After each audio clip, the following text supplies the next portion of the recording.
هذا اجتماعنا اجتماعا مرحوما واجعل تفرقنا من بعده تفرقا معصوما ولا تجعل فينا ولا من بيننا شقيا ولا محروما رب اشرح لي صدري ويسر لي أمري واحلل عقدة من لساني يفقهوا قولي أما بعد. Hadirin dan hadirat yang dimuliakan Allah Subhanahu wa taala. Pembahasan di malam hari ini karena kita sudah memasuki tanggal 2 bulan Dzulhijjah.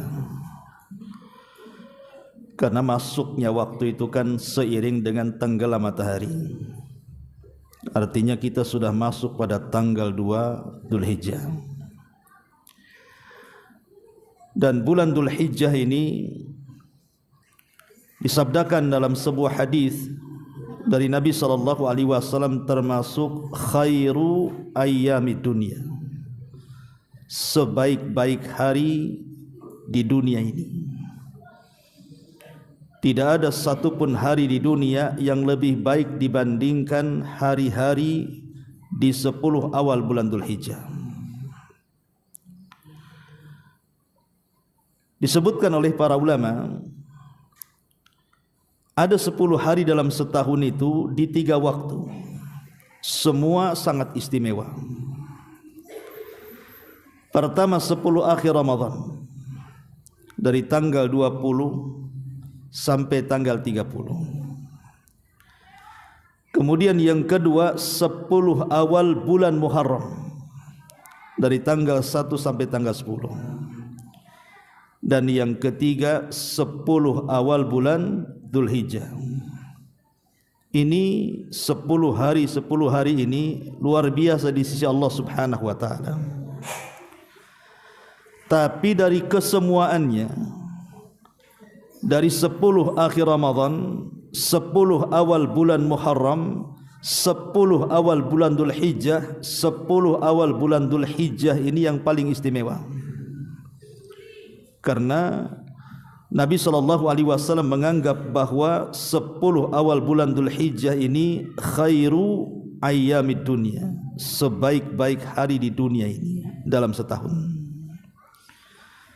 Maka ini kesempatan malam ini kita akan membahas tentang afdalu ayyamid dunya, seutama-utama hari di dunia ini.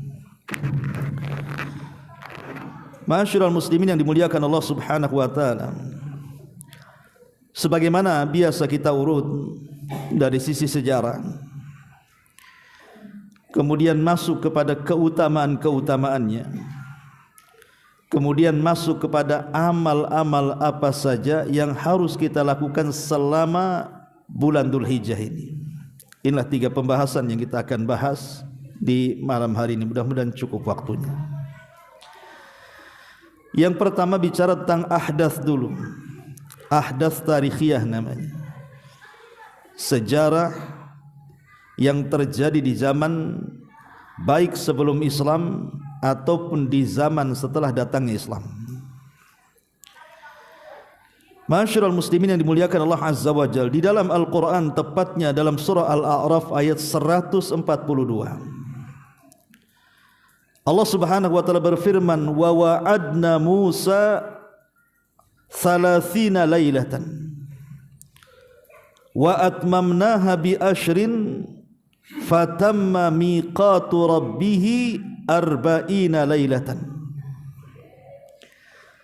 Kata Allah Subhanahu wa taala, kami telah berbuat janji dengan Nabi Musa selama 30 malam.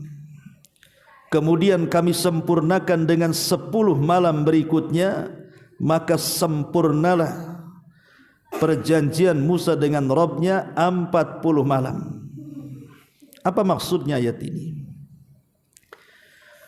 Nabi Musa alaihi salatu wassalam setelah menyeberangkan Bani Israel dari Mesir, dan Allah Subhanahu wa taala azab Fir'aun dengan ditenggelamkan di Laut Merah.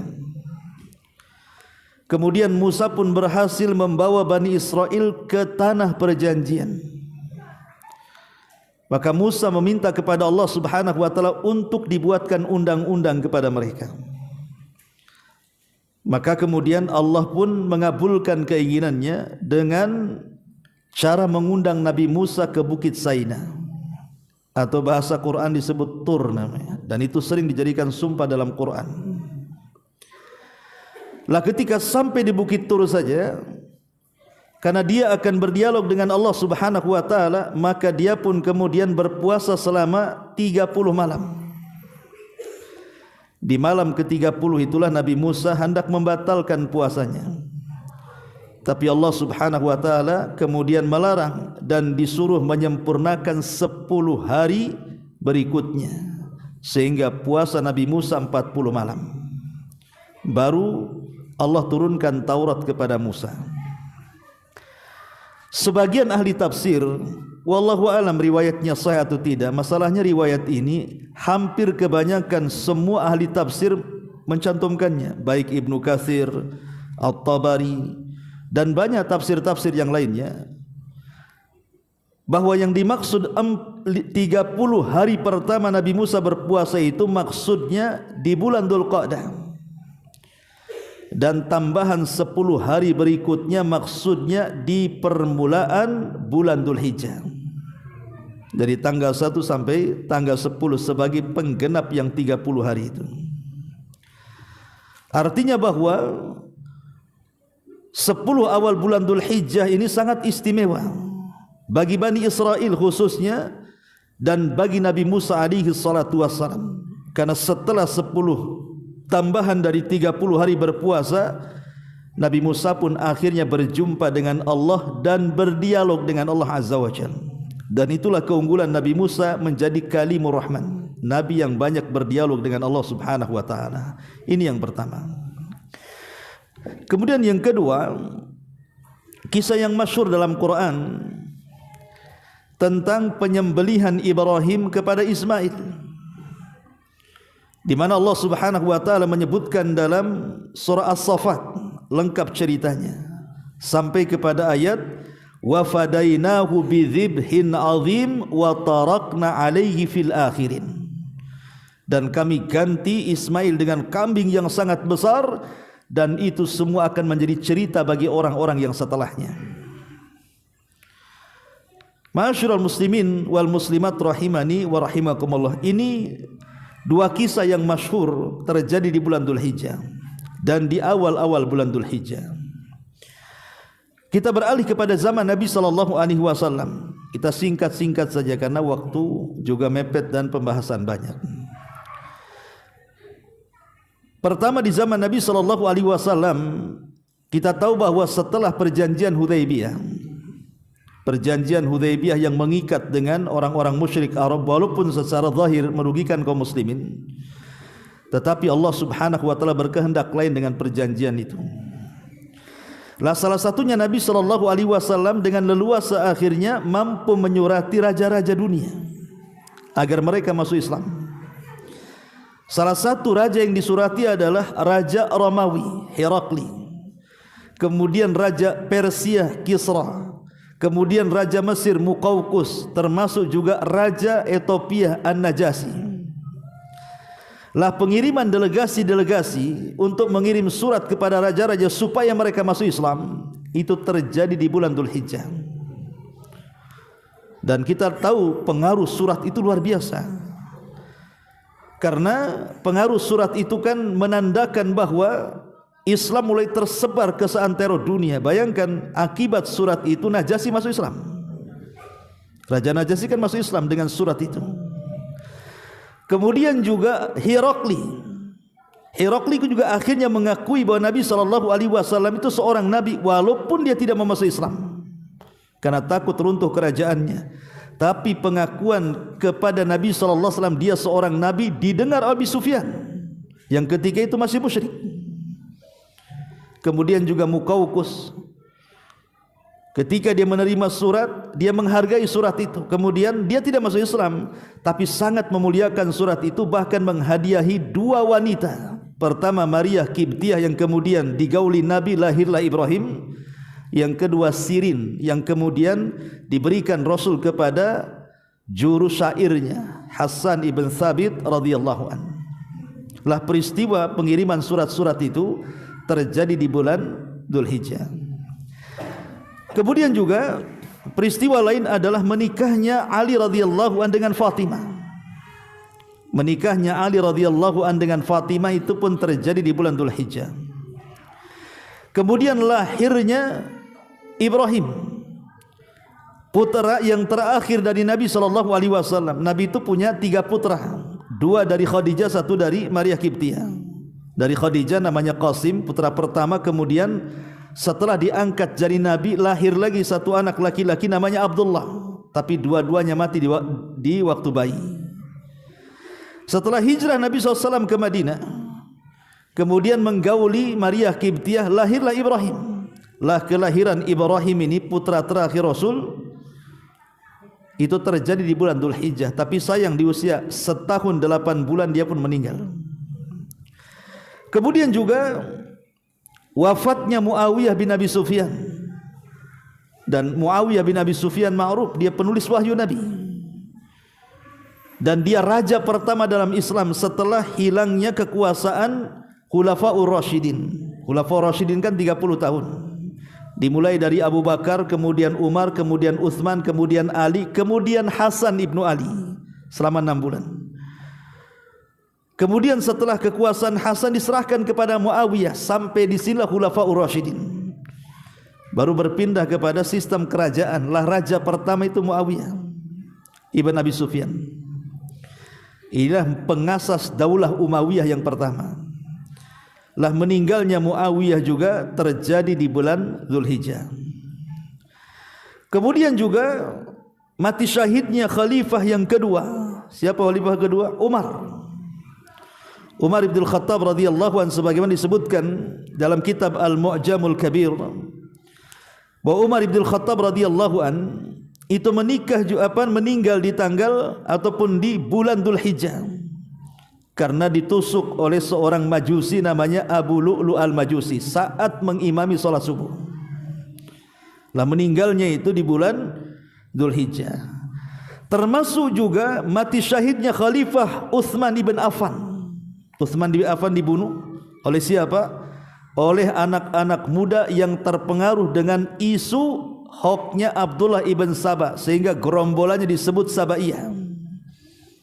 5.000 pasukan anak-anak muda inilah yang kemudian beramai-ramai membunuh Utsman ibn Affan ketika itu dia sedang berpuasa dan sedang membaca Al-Quran. Lah meninggalnya Utsman itu juga terjadi di bulan Dzulhijjah.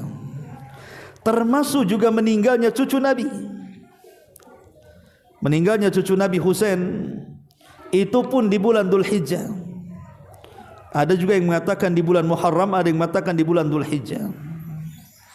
Termasuk juga Islamnya Khalid ibn Walid yang disebut dengan Saifullah, pedangnya Allah, itu terjadi di bulan Dzulhijjah tahun ke-7 Hijriah. Artinya Khalid masuk Islam itu setelah 20 tahun.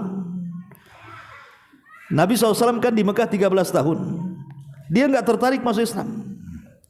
Kemudian Rasul hijrah tahun pertama, kedua, ketiga, sampai Rasul 7 tahun, berarti sudah lewat 20 tahun, baru hidayah masuk ke qalbunya Khalid bin Walid, baru masuk Islam dia. Sehingga dari jarak keislaman dia dengan wafatnya Nabi SAW itu hanya 3 tahun lebih saja, karena Rasul kan wafat pada tahun 11 Hijriah kan. Tetapi walaupun demikian, keislaman Khalid ini memperkuat Islam, karena setelah dia masuk ke dalam Islam dan ditunjuk untuk selalu memimpin perang, tidak pernah terjadi kekalahan dalam perangnya. Sehingga hampir-hampir di zaman Umar itu melihat ada kehuluan para sahabat, terlampau menyandarkan kemenangan kepada Khalid, maka di zaman Umar Khalid kemudian diberhentikan jadi panglima perang, diganti oleh Abu Ubaidah ibnul Jarrah, supaya orang itu jangan hatinya kemenangan seolah-olah kalau ada Khalid menang, kalau tidak ada enggak menang. Itu kan bahaya, itu akan mempengaruhi tauhid. Makanya Umar mengganti dengan Abu Ubaidah ibnul Jarrah.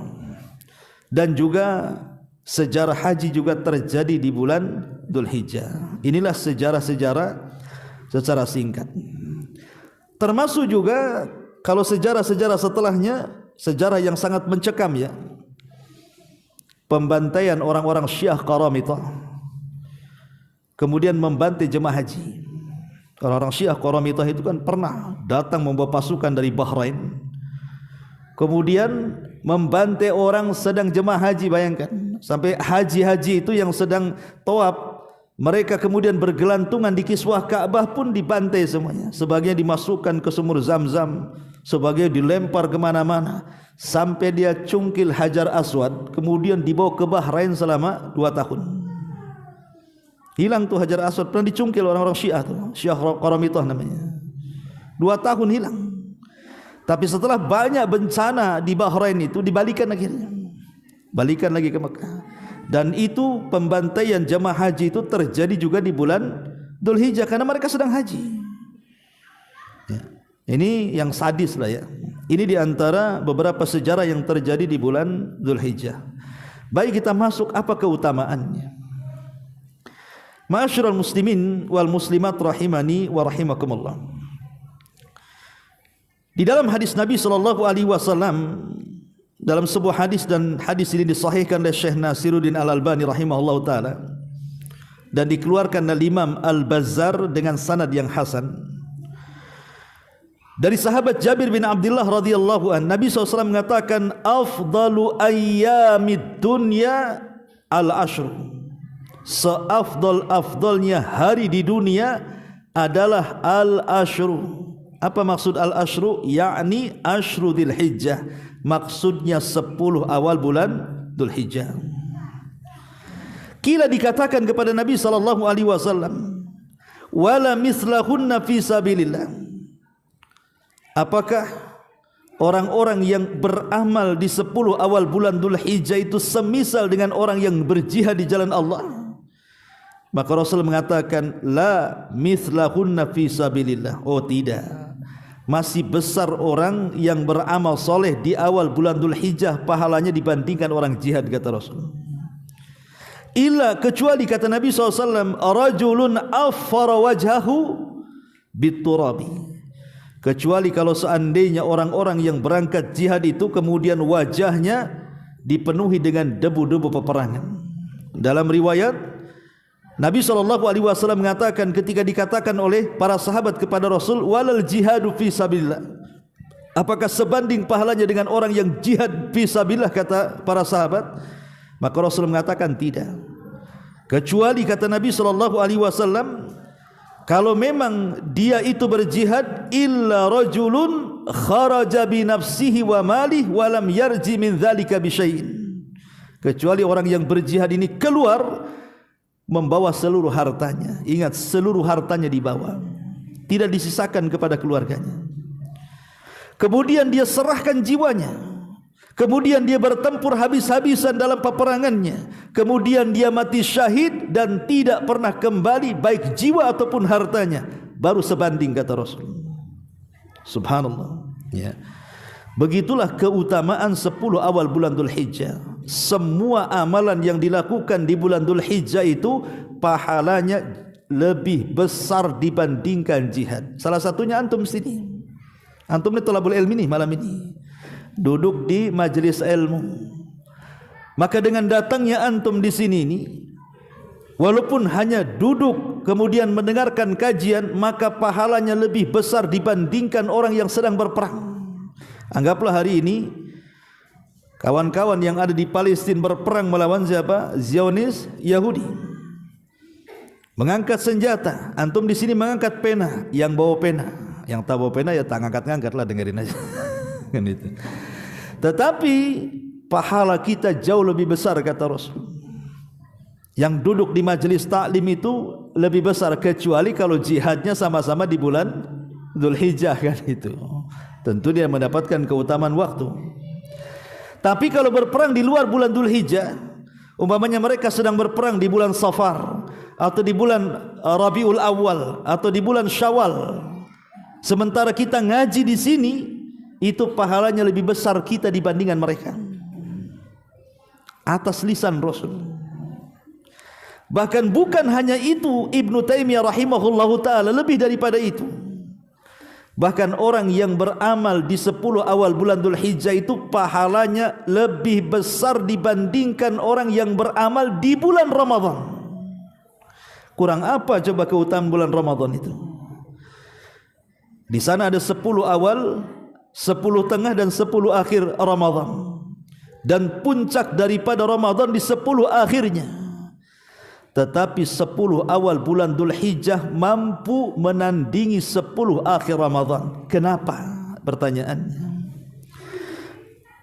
Al-Hafidz Ibnu Hajar Al-Asqalani, seorang alimin ulama Syafi'i ma'ruf. Ibnu Hajar kalau antum baca karya-karyanya Bulughul Maram, itu kan karya-karya beliau, Ibnu Hajar Al-Asqalani. Dia mengatakan, kenapa kemudian 10 awal bulan Dzulhijjah ini demikian mulia? Apa kata beliau? Walladzi yadhar anna sababa fi imtiyazi 'ashri Dzulhijjati lima kan ijtima'i ummahatil ibadati fihi wa hiya as-salat was-siyam was-sadaqatu wal hajj wa la yata'atta dzalika fi ghairihi. Ini alasannya. Apa kata beliau? Al-Hafidz Ibnu Hajar mengatakan dalam kitabnya Fathul Bari, yang tampak bagiku, kata dia, sebab kenapa 10 awal bulan Dzulhijjah itu sangat istimewa melebihi 10 akhir Ramadan, karena di 10 awal bulan Dzulhijjah itu terkumpul seluruh pokok-pokok ibadah yang tidak terkumpul di bulan-bulan lainnya. Jadi seluruh pokok-pokok ibadah ada di bulan Dzulhijjah, terutama di 10 awal. Di sana ada salat, kata beliau, di sana ada puasa, di sana ada sedekah, di sana ada haji. Dan ini pokok-pokok ibadah. Atau dengan kata lain, rukun-rukun Islam bisa kita lakukan secara sempurna di bulan Dzulhijjah, tapi di bulan Ramadan kita tidak bisa melakukannya. Di bulan Dzulhijjah antum bisa syahadat, bisa salat, bisa puasa, bisa zakat, bisa haji. Tapi di bulan Ramadan, meskipun di 10 akhir Ramadan, ya mungkin anda bisa syahadat, antum bisa salat, bisa juga puasa, bisa juga zakat, tapi haji tak bisa. Kalau antum haji di 10 akhir Ramadan, sendirianlah antum, untang lantung di Mina ke Arafah lempar jumroh, ngapain? Viral nanti, sangka gila diangkut nanti ya. Karena haji itu ada bulan-bulan yang ditentukan. Bulan haji itu diawali Syawal, Dzulqa'dah, Dzulhijjah, itu disebut bulan haji yang disebut dengan Al-Hajju Ashhurun Ma'lumat namanya. Haji itu ada bulan-bulannya, dimulai dari Syawal, Dzulqa'dah, Dzulhijjah, itu disebut bulan-bulan haji namanya. Lah Ramadan bukan bulan haji, makanya tidak ada Ramadan itu yang haji. Lah disebabkan seseorang bisa menyempurnakan rukun Islam di 10 awal bulan Dzulhijjah, itu pula yang menjadikan 10 awal bulan Dzulhijjah lebih istimewa dibandingkan 10 akhir Ramadan. Tapi Syekhul Islam Ibn Taimiyah rahimahullahu ta'ala memerinci seperti ini. Kalau ditinjau dari malamnya, maka 10 akhir Ramadan jauh lebih utama dibandingkan 10 awal bulan Dzulhijjah. Tapi kalau ditinjau dari siangnya, dari hari-harinya, maka 10 awal bulan Dzulhijjah lebih mulia dibandingkan 10 akhir Ramadan. Itu rincian daripada Imam Ibnu Taimiyah rahimahullah ta'ala yang diperkuat oleh muridnya Ibnu Qayyim. Alasannya apa? Ya jelas, karena di 10 akhir Ramadan di malam harinya ada Lailatul Qadar. Dan Lailatul Qadar tidak ada di malam 10 awal bulan Dzulhijjah. Karena itu kekhususan 10 akhir Ramadan. Ya. Sebagaimana di 10 awal bulan Dzulhijjah ada haji yang tidak bisa dilakukan di 10 akhir Ramadan. Ma'asyiral muslimin yang dimuliakan Allah Azza wa Jalla, ketika di malam 10 akhir Ramadan para malaikat turun di malam itu, dan malaikat itu sesuatu yang gaib. Tapi di 10 awal bulan Dzulhijjah maka orang-orang datang ke Baitullah dan itu bisa dilihat mata. Yang satu gaib, yang satu dilihat mata. yang satu rombongan malaikat, yang satu rombongan haji yang sedang berziarah ke Baitullah. Yang satu turun Lailatul Qadar, yang satu pula Allah turun ke langit bumi kemudian berbangga dengan para malaikatnya. Lihatlah hamba-hambaku tu yang datang dari mana-mana penuh dengan debu hanya untuk mengunjungiku, kata Nabi. Dan tidak ada setan lebih terhina, lebih tersakiti dibandingkan di dua tempat, saat hari Arafah dan saat perang Badar. Dan itu tidak terjadi di bulan Ramadan kecuali pada tanggal 17-nya saja. Artinya bukan 10 akhir Ramadan kan, karena perang Badar kan tanggal 17 Ramadan. Ya. Ma'asyiral muslimin yang dimuliakan Allah Azza wa Jalla, itulah kemudian kenapa menjadi istimewa 10 awal bulan Dzulhijjah. Baik, kita akan rinci saja biar enak catatnya. Yang pertama, Allah Subhanahu wa taala bersumpah dalam Al-Qur'an dengan 10 awal bulan Dzulhijjah. Dan itu ma'ruf dalam ayat yang antum sering baca, wal fajri walayalin ashri, demi waktu fajar dan demi malam-malam yang 10. Terjadi silang pendapat di antara ulama apa yang dimaksud malam-malam 10 ini sehingga dijadikan sumpah dalam Quran. Ada yang mengatakan 10 akhir Ramadan, ada yang mengatakan 10 awal bulan Dzulhijjah, dan kebanyakan ulama tafsir mengatakan bahwa maksudnya layalin ashri adalah Ashru Dzulhijjah, 10 awal bulan Dzulhijjah. Ketika 10 awal bulan Dzulhijjah ini dijadikan alat sumpah oleh Allah, dan Allah tidak pernah sembarang bersumpah dalam Al-Quran, walaupun makhluk Allah banyak kan, tapi tidak semua dijadikan sumpah dalam Quran kan. Tetapi Allah menjadikan sumpah dari makhluknya itu dari makhluk-makhluk yang sangat istimewa di sisi Allah Subhanahu wa taala. Makanya 10 awal bulan Dzulhijjah itu istimewa dan dijadikan sumpah dalam Al-Quran. Yang kedua, annahal ayyam al-ma'lumat allati syuri'a fiha dzikru, bahwa 10 awal bulan Dzulhijjah adalah hari-hari yang disebutkan dalam Al-Quran dengan istilah ayyamam ma'lumat, hari-hari yang maklum, hari-hari yang sudah diketahui, di mana di dalamnya disyariatkan untuk berzikir kepada Allah Azza wa Jalla. Kalau kita bisa melihat 3 riwayat tentang keutamaan bulan Dzulhijjah itu. Pertama, riwayat yang sudah saya baca tadi, riwayat Jabir bin Abdullah radhiyallahu an, di mana riwayat Abdullah ibn Abbas radhiyallahu an mengatakan, ma min ayyamin al-amalu salihu fiha ahabbu ila Allah min hadhihi al-ayyamil ashri. Qalu ya Rasulullah, walal jihadu fi sabilillah? Qala walal jihadu fi sabilillah illa rajulun kharaja bi nafsihi wa mali thumma lam yarji min dhalika bi syai'in. Ini satu riwayat dari Abdullah ibn Abbas.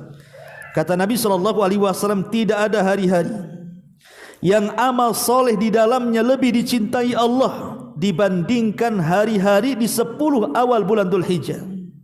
Sahabat bertanya, apakah sebanding dengan jihad wahai Rasul? Kenapa sahabat mengatakan sebanding dengan jihad? Karena di mata para sahabat tidak ada amalan yang lebih mulia melebihi jihad. Itu di mata para sahabat. Makanya mereka mempermisalkan dengan jihad. Kenapa mereka tidak mempermisalkan dengan amalan yang lain? Apakah sebanding dengan solat? Apakah sebanding dengan puasa? Apakah sebanding dengan sedekah? Tidak. Sahabat kalau mempermisalkan bandingan amal itu pasti memilih yang paling tinggi. Apakah sebanding dengan jihad wahai Rasul? Karena jihad itu kata Rasul sanamul Islam kan, puncak daripada Islam jihad itu. Tapi Rasul mengatakan tidak. Walal jihadu fi sabilillah. Oh tidak, masih besar amalan di 10 awal bulan Dzulhijjah dibandingkan jihad. Kecuali kalau yang berjihadnya ini adalah seseorang yang membawa seluruh harta dan jiwanya kemudian tidak pernah pulang alias mati syahid. Baru sebanding. Ya. Dalam hadis ini dan juga hadis yang lainnya dari Abdullah ibn Umar itu semakna kurang lebih, menunjukkan bahwa amalan apapun secara umum, sebutkan amalannya. Pokoknya amalan-amalan itu dianggap amalan ibadah dan amal soleh. Itu kalau dilakukan di 10 awal bulan Dzulhijjah itu pahalanya jauh lebih besar dibandingkan jihad. Kecuali yang jihadnya mati syahid dengan menghabiskan semua harta dan jiwa. Tapi ada hadis lain yang kemudian lafadznya sama, tapi di ujung hadis berbeda.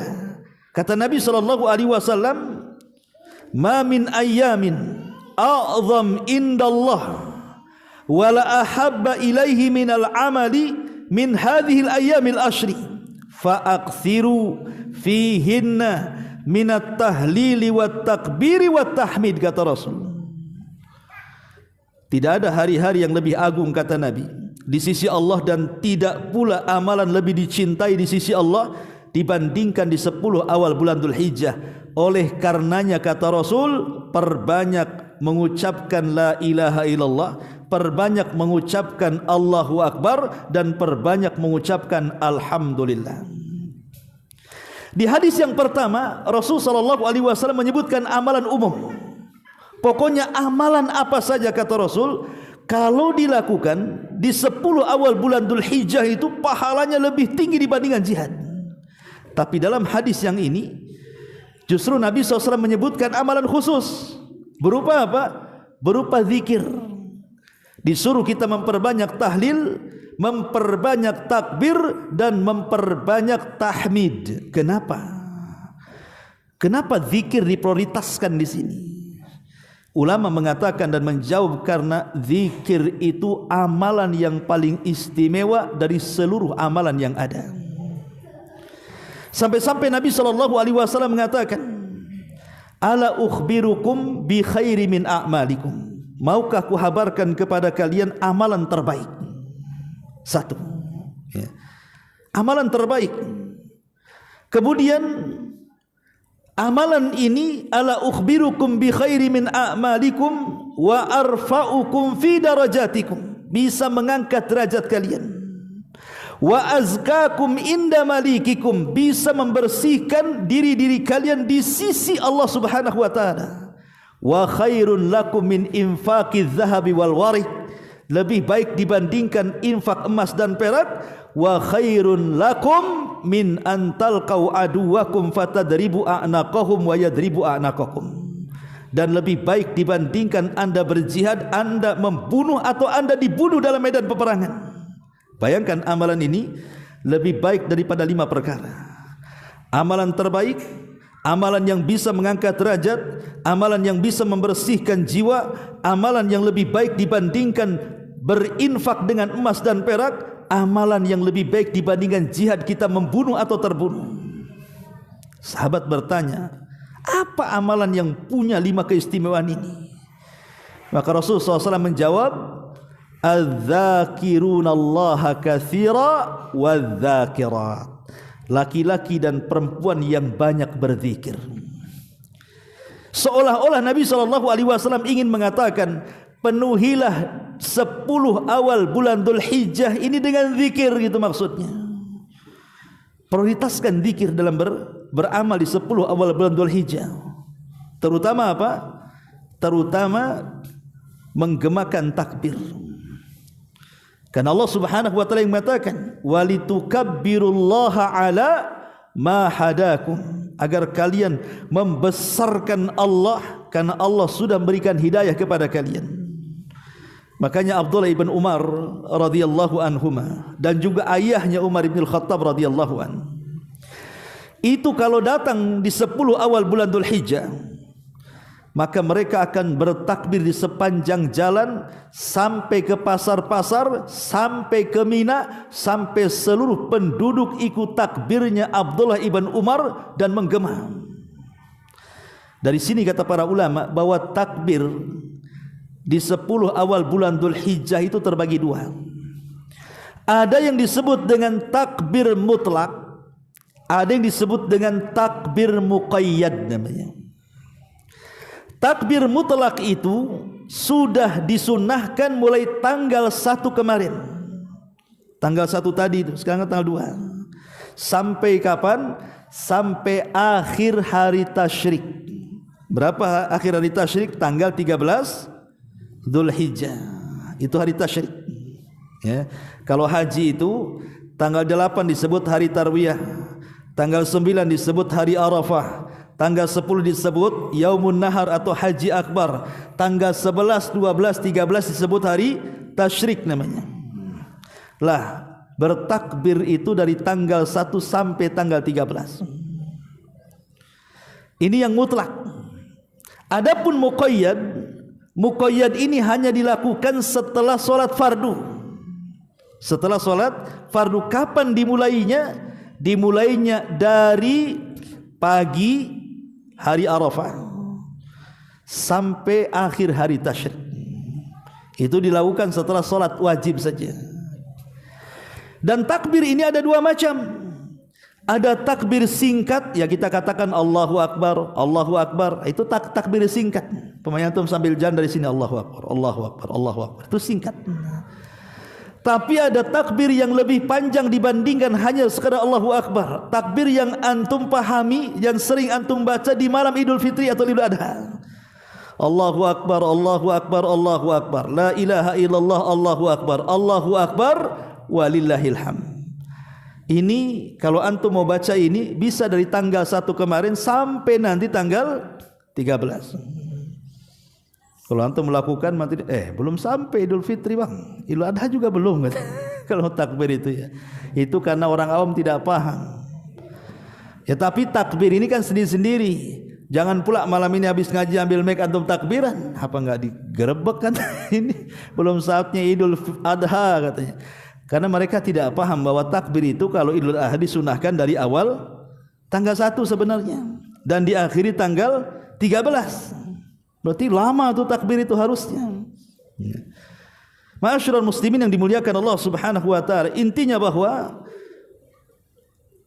hari-hari tanggal 1 sampai tanggal 10 itu disebut ayyamul ma'lumat. Kemudian yang ketiga, Nabi SAW menyebut bahwa tanggal 1 Dzulhijjah sampai tanggal 10 itu disebut afdalu ayyamid dunya, yang sudah saya katakan di awal, seafdol-afdolnya hari di dunia. Berdasarkan riwayat yang disahihkan oleh Syekh Albani rahimahullahu taala, afdalu ayyamid dunya ayyamul ashri. Seutama-utama hari di dunia adalah hari 10 awal bulan Dzulhijjah. Kemudian yang keempat, karena di sana ada hari Arafah. Hari Arafah. Tanggal berapa hari Arafah? Tanggal 9. Itu hari Arafah. Karena orang-orang yang sedang haji lagi wukuf dia di sana. Dan kita tahu bahwa hari Arafah ini sangat istimewa bagi jemaah haji dan sangat istimewa juga bagi orang yang tidak haji. Bagi yang haji mereka sedang wukuf, bagi yang tidak haji mereka sedang berpuasa, yang disebut dengan puasa Arafah. Ketika Rasul ditanya pahalanya bagaimana wahai Rasul, kata Rasul, yukaffiru sanatal madhiyatal baqiyatah, bisa menggugurkan dosa setahun yang sudah berlalu dan setahun yang akan datang. Ini bagi kita yang tidak haji. Tapi bagi yang haji itu momen terbaik bagi mereka, karena haji itu ditentukan dengan Arafah. Disitulah Allah turun ke dunia, kemudian mengampuni dosa-dosa orang sebanyak itu, dan Allah berbangga dengan mereka di hadapan para malaikat, orang-orang yang sedang berada di padang Arafah itu. Kemudian juga yang kelima, anna fiha yaumun nahar, karena di 10 awal bulan Dzulhijjah itu ada hari penyembelihan alias kurban. Dan ibadah kurban ini ibadah yang sangat istimewa ikhwan. Makanya Allah selalu sandingkan perintah kurban itu dengan salat. Tidak pernah Allah sandingkan dengan puasa, tidak pernah Allah sandingkan dengan zakat. Yang banyak Allah sandingkan kurban itu dengan ibadah salat. Kenapa? Kata Imam Ibnu Taimiyah, karena kalau kita bicara ibadah badan, tidak ada yang lebih istimewa dibandingkan salat.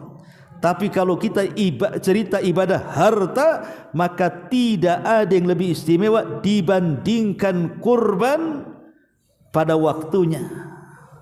Artinya pada waktunya tanggal 10 sampai tanggal 13. Itu tidak ada amalan istimewa dibandingkan kurban. Ya. Ma'asyiral muslimin, dan ini pembahasannya panjang masalah kurban. Nanti besok pagi. Kemudian juga yang keenam, karena tadi terkumpul semua pokok-pokok ibadah yang tidak bisa terkumpul di luar bulan Dzulhijjah.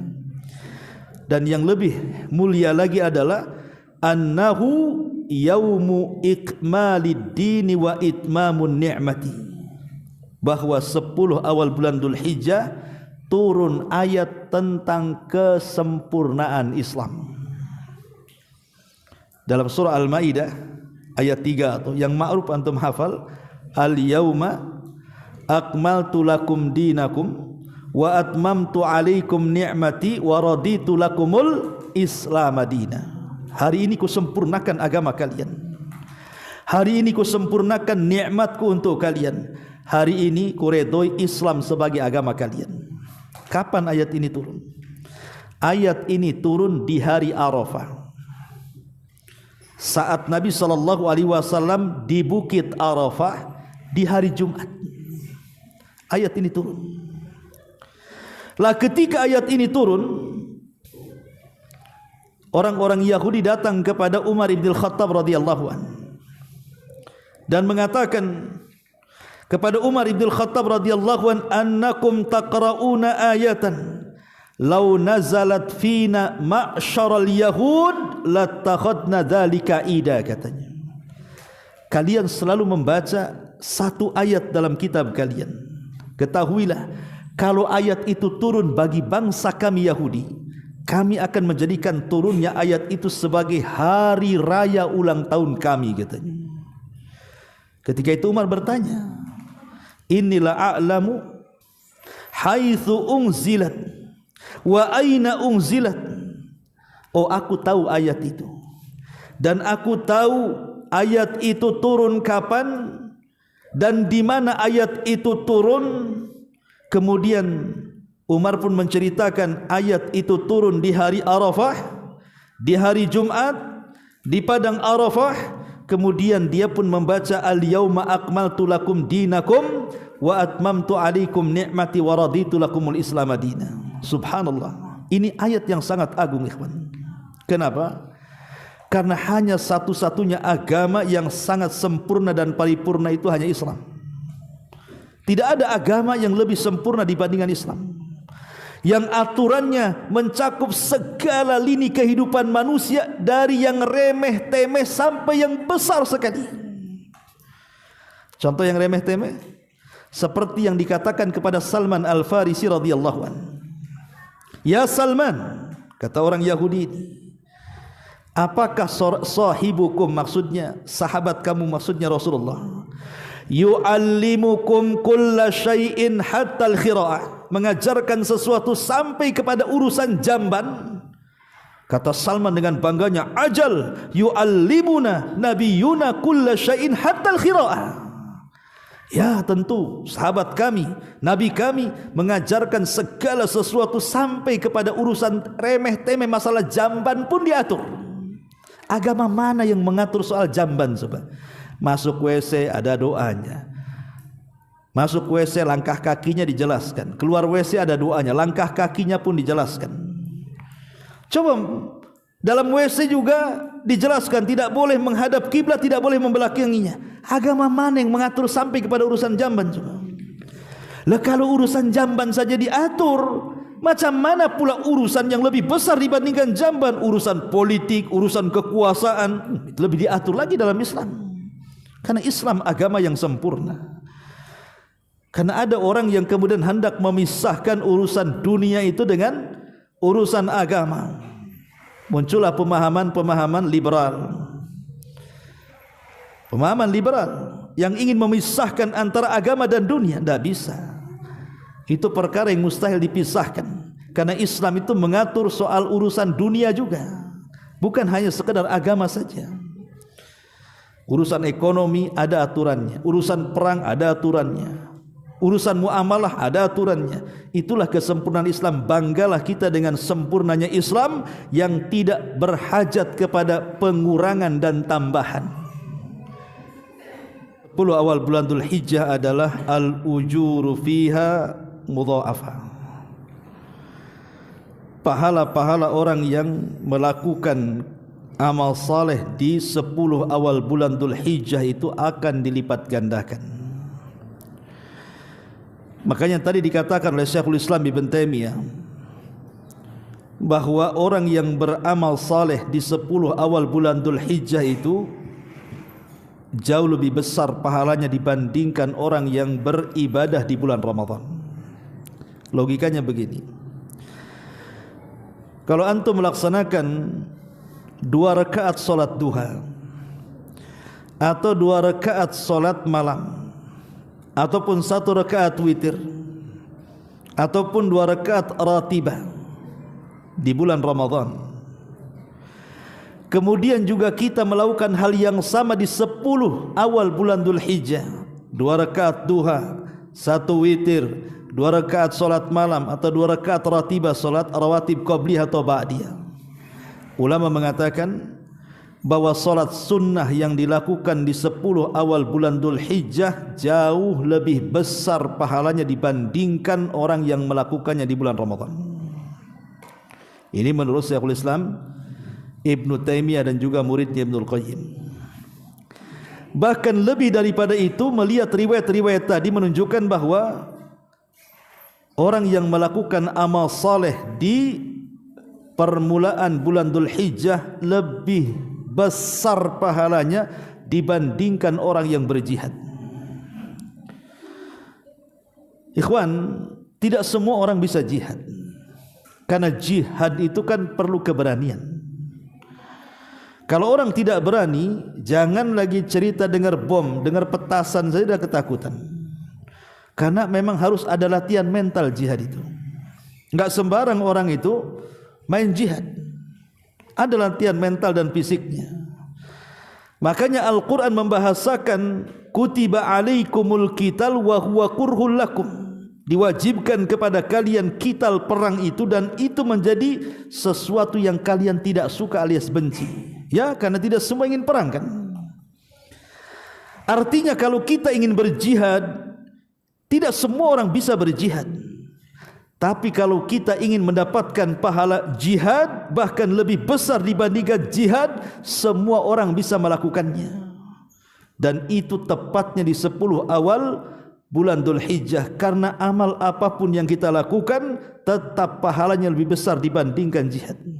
Apakah zikirnya, birrul walidainnya, doanya, salat sunnahnya, puasa sunnahnya, sebutkan amal apapun. Dan ini keistimewaan yang luar biasa.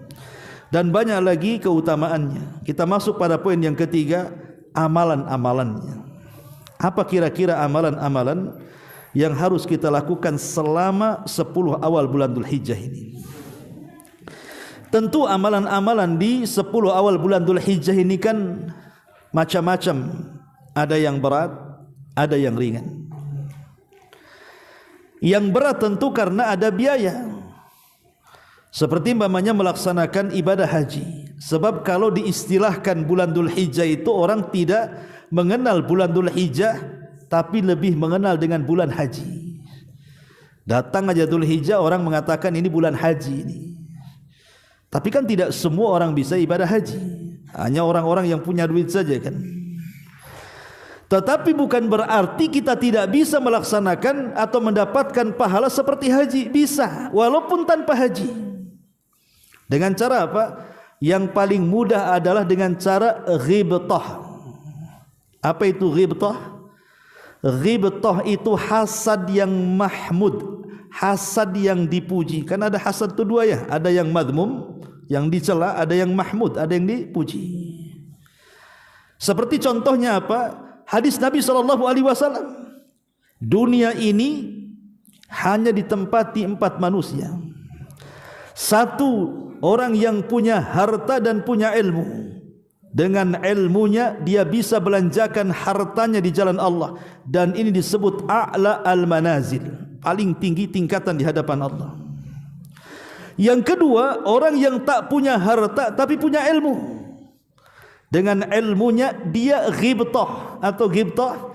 Dengan ilmunya dia bercita-cita, ya Allah, kalau aku seperti dia punya harta, aku pun akan haji seperti dia. Kata Rasul, orang yang pertama dan yang kedua pahalanya sama. Kemudian yang ketiga, orang punya harta tak punya ilmu. Karena tak punya ilmu, sembarang dia belanjakan hartanya, maksiatlah di jalan Allah. Karena semua elemen maksiat ada di tangannya. maka orang ini syarrul manazil, seburuk-buruk tempat di sisi Allah. Ini orang keempat nih, orang yang paling apes kuadrat dia, sudah tidak punya ilmu, tak punya harta pula. Tapi kalau dia punya harta ingin seperti orang ketiga maksiat kepada Allah. Ini kuadrat nih. Maka yang ketiga dengan yang keempat sama dosanya. Berarti kalau seandainya nih tetangga kita haji nih, kemudian mengatakan, ya Allah, kalau aku juga kayak tetangga saya punya uang, aku juga berangkat kok. Semata-mata ghibtah itu kita sudah dapat pahala haji itu maksudnya. Ya. Itu kan paling ringan tuh. Paling ringan itu sebenarnya amalan ghibtah itu. Ya mungkin agak berat sedikit lah, kata Nabi SAW, siapa yang sholat subuh berjamaah, bagi laki-laki kalau berperempuan kan di rumah, tapi boleh juga ke masjid, kemudian tidak beranjak dari tempatnya, kata Rasul, dia berzikir kepada Allah, baca Quran sampai syuruk, kemudian lakukan 2 rakaat. Ulama fikih berselisih apa 2 rakaat di sini. Ada yang mengatakan duha yang diawalkan, ada yang mengatakan salat syuruk. Terserahlah mau duha yang diawalkan, mau salat syuruk. Tetapi kalau kita gandengkan dari subuh sampai ke syuruk, kita tidak beranjak dari tempatnya, berzikir, baca Quran, kemudian salat 2 rakaat. Kata Rasul apa? Pahalanya kahajjati wal umrati tamatan 3 kali Rasul mengatakan seperti itu. Dia mendapatkan haji dan pahala haji dan umrah secara sempurna. Bisa juga kan? Jadi kalau kita ini di bulan Dzulhijjah ini kan melihat saudara-saudara kita itu enak sekali, apalagi sekarang sudah ada Facebook. Nanti sampai di sana diposting lagi di mana, kita hanya nengok aja di sini kan. Enak kali lah orang itu kan. Kita bisa memperoleh pahala seperti mereka. Caranya seperti itu. Ya. Ataupun membantu orang-orang miskin dan al-armalah. Al-marah itu ya janda-janda miskin. Ya. Janda-janda yang sudah tua untuk bantu itu, yang sudah 60, 70. Yang dibantu pula 20 jandanya. Wah. Itu kan bantuan tuh. Taib. Intinya bahwa ini yang pertama, bahwa ibadah yang harus kita lakukan selama, yang paling agung dulu ya kita ambil adalah melaksanakan haji bagi yang mampu. Yang kedua, ibadah yang menggunakan uang apa? Kurban. Antum kalau punya uang berkurban, ya kawan. Berkurban. Karena kurban itu bisa menghapuskan dosa-dosa kita saat tetesan darah kurban pertama kali menetes ke bumi. Itu menghapuskan dosa. Ustaz, saya tidak bisa berkorban. Macam mana caranya kita ini mendapatkan pahala korban? Ada hadis Nabi SAW. Hadis ini tercantum dalam Arba'in Nawawi, dalam kitab Riyadhus Shalihin. Sahabat bertanya kepada Rasul, cemburu dengan orang kaya di zaman itu kan. Apa kata para sahabat? Ya Rasulullah, zahaba ahlud duthur bil ujur. Rasul, enak kali ya orang kaya itu. Mereka bisa membawa pahala dengan kekayaan mereka. Mereka solat sama dengan kita solat. Mereka puasa sama dengan kita puasa. Mereka ini itu sama dengan kita. Tapi mereka dilebihkan dari harta-harta mereka, sehingga mereka bisa membawa pahala dengan harta mereka. Bisa haji, bisa kurban, bisa jihad, bisa perang dengan harta mereka. Lah kami orang miskin tak bisa pula seperti mereka. Tapi Nabi SAW mengatakan, kalian bisa kok seperti mereka. Dengan cara apa? Bacalah tasbih subhanallah, subhanallah 33 kali. Bacalah takbir, tahmid alhamdulillah, alhamdulillah, alhamdulillah 33 kali. Dan bacalah takbir 33 kali. Genapkan dengan la ilaha illallah. Dibaca kapan? Dibaca setelah solat fardu. Itulah wiridnya. Habis solat kan ada wirid itu. Astagfirullah, astagfirullah, Allahumma antas salam minkas salam, Allahumma la mani alima ataita. Baru kita subhanallah, subhanallah, alhamdulillah, alhamdulillah, Allahu akbar, Allahu akbar. Lah siapa yang membaca tasbih, tahmid, takbir ini 33 kali, 33 kali, 33 kali, genapkan 100 dengan la ilaha illallah, itu pahalanya sama dengan mereka orang-orang kaya itu. Kalau mereka bisa korban, kita tidak bisa korban. Antum duduk saja habis solat fardu, baca tuh 3 kalimat itu sama dengan mereka. Ketika kemudian orang-orang kaya di zaman Rasul tahu bahwa dengan cara seperti itu mereka bisa menindingi pahala mereka, akhirnya mereka baca juga orang-orang kaya itu. Diambil juga sama orang kaya itu pahala, ikut baca juga mereka. Ya. Ma'asyiral muslimin yang dimuliakan Allah Azza wa Jalla, ini yang kedua. Kemudian yang ketiga puasa. Puasa ini menjadi khilaf para ulama. Apakah boleh puasa itu mulai tanggal 1 sampai tanggal 9? Kalau 10 nah boleh, sudah Idul Adha kan begitu. Syekh bin Baz rahimahullahu taala pernah ditanya dalam sebuah fatwanya, apakah boleh seseorang berpuasa dari tanggal 1 sampai tanggal 9? Beliau mengatakan boleh, tetapi riwayat-riwayat yang warid Rasul itu terkadang puasa, terkadang tidak. Sehingga sebagian para ulama mengatakan ahsannya kalau ingin puasa di tanggal 1 sampai tanggal 9, carilah puasa-puasa yang sudah warid seperti Senin Kamis, Ayyamul Bid, puasa Daud gitu maksudnya. Perbanyak puasa dan nanti puncaknya di tanggal 9 yang disebut dengan puasa Arafah. Ya. Kemudian juga ibadah yang lain adalah tentu salatnya dengan berbagai macam sunnah-sunnahnya. Ini kesempatan ya, kalau kita menunggu 10 awal bulan Dzulhijjah tahun depan, ya, apakah kita sampai usianya atau tidak, kita tidak tahu. Mumpung maksudnya kalau kita beramal itu sebanding dengan jihad, lebih mulia dibandingkan di bulan Ramadan, maka perbanyak berbagai macam salat sunnah dalam 10 akhir Ramadan, 10 awal bulan Dzulhijjah ini. Entah duhanya, entah witirnya, entah rawatibnya, entah tahiyatul masjidnya, entah sunnah wudunya, entah salat malamnya, kan banyak tuh. Ya, salat-salat sunnah itu. Kapan lagi? Nunggu tahun depan kan itu. Maka ini juga salah satu ibadah yang mulia. Termasuk juga yang saya tadi jelaskan, perbanyak takbir. Takbir itu ada mutlak, ada muqayyad, sudah saya jelaskan tadi. Ya. Kemudian juga perbanyak sedekah. Karena sedekah di 10 awal bulan Dzulhijjah itu jauh lebih mulia dibandingkan di bulan Ramadan. Padahal kita tahu bahwa Rasul itu kalau datang bulan Ramadan, sedekahnya luar biasa kan? Kana ajwadun nas, kata Aisyah itu. Dia orang yang paling dermawan kan? Terutama saat Jibril turun. Tapi sedekah di 10 awal bulan Dzulhijjah jauh lebih istimewa dibandingkan di bulan Ramadan. Nah, ini kesempatan bersedekah. Ya. Kemudian juga bertobat kepada Allah Subhanahu wa taala. Kemudian juga berdoa. Ini yang paling banyak dilakukan para ulama, seperti yang dikatakan oleh perawi hadis. Jadi ada seorang perawi hadis yang meriwayatkan hadis Abdullah ibn Abbas tentang keutamaan bulan Dzulhijjah itu. Namanya sahabat Jabir bin Abdullah radhiyallahu an. Abdullah ibn Zubair radhiyallahu an. Abdullah ibn Zubair ini yang meriwayatkan hadis ini dijelaskan, apabila datang di 10 awal bulan Dzulhijjah, apa kata dia? La tutfi'u syurujakum layaliyal ashri, katanya. Jangan padamkan lampu-lampu kalian di 10 awal bulan Dzulhijjah. Seolah-olah dia mengatakan hidupkan malam-malamnya, gitu maksudnya. Artinya jangan matikan, itu maksudnya disuruh menghidupkan malamnya dengan qiyamul lail, siangnya dengan puasa sunnah. Dan hampir-hampir sahib-sahib dia itu, kawan-kawan dia itu susah untuk menjumpai Abdullah ibn Zubair ini.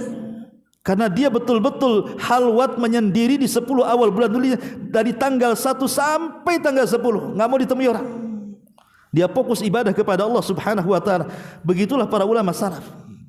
Ya, kalau sudah tanggal 1 sampai tanggal 10 bulan Dzulhijjah sampai keluar ke Idul Adha, maka mereka fokus dengan sembahyang di malam hari, menghabiskan dengan salat qiyamul lail dan puasa di siang hari.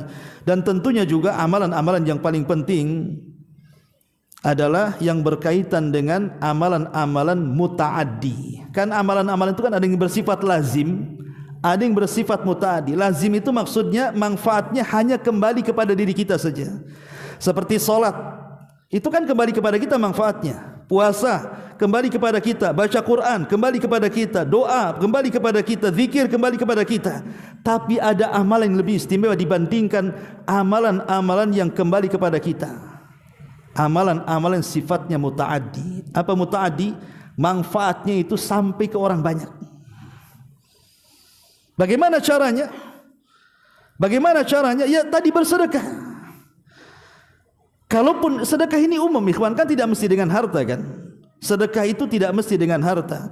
Dengan senyuman kita loh kepada saudara kita itu sedekah. Dengan bahasa-bahasa santun kepada saudara kita itu sedekah.